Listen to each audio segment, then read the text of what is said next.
it was probably inevitable that Dave Chappelle would do the most provocative comedy on Bill Cosby. After all, no comic has done more button-pushing jokes about the crime and punishment of famous black men. Mr. Chappelle waded into the sex scandals of Michael Jackson and R. Kelly, the "how old is 15 really?" bit, and last year, I saw him quiet an uncomfortable crowd as he mused on a rape case in the news. Yet in his terrific new special, The Age of Spin, to be released on Netflix on Tuesday along with an uneven but still riveting second hour, deep in the heart of Texas, the tension rose when Mr. Chappelle brought up fan reaction to his jokes about the Bill Cosby rape accusations. Read an interview with Dave Chappelle. Is Mr. Chappelle about to be the first major comic to defend Mr. Cosby? He is not, but what he does do is articulate more passionately than anyone else in popular culture what a devastating loss it is that the cultural legacy of Mr. Cosby is being wiped away from popular memory.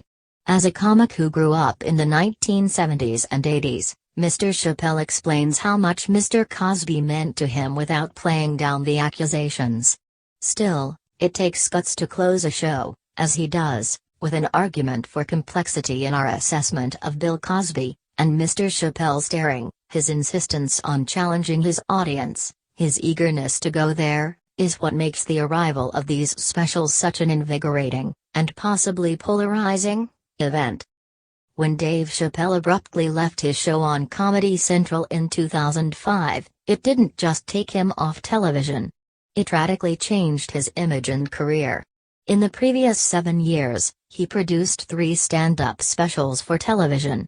He hasn't done any more until now, but he has toured constantly, becoming a performer you need to see live.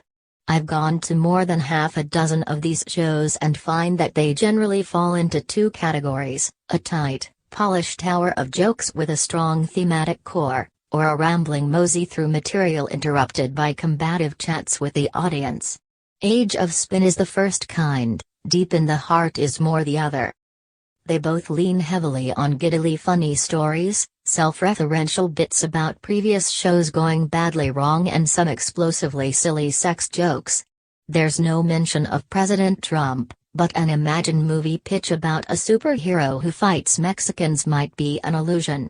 Mr. Chappelle also compares himself to peers, flashing jealousy over the success of Kevin Hart and throwing a jab at Key and Peele for doing my show as well as performing a pretty fantastic impression of Cat Williams. Continue reading the main story. In Spin, Mr. Chappelle builds sweeping historical premises that position him as an elder statesman. "I'm from a different time," he says, before describing how jarring it was to watch the 1986 Challenger space shuttle explode live on television while in school.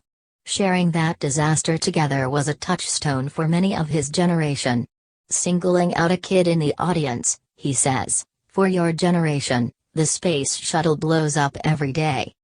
His point seemed to be that communal tragedy and anger have become part of a steady diet in our social media feeds. The result is that people stop caring, retreating to their phones.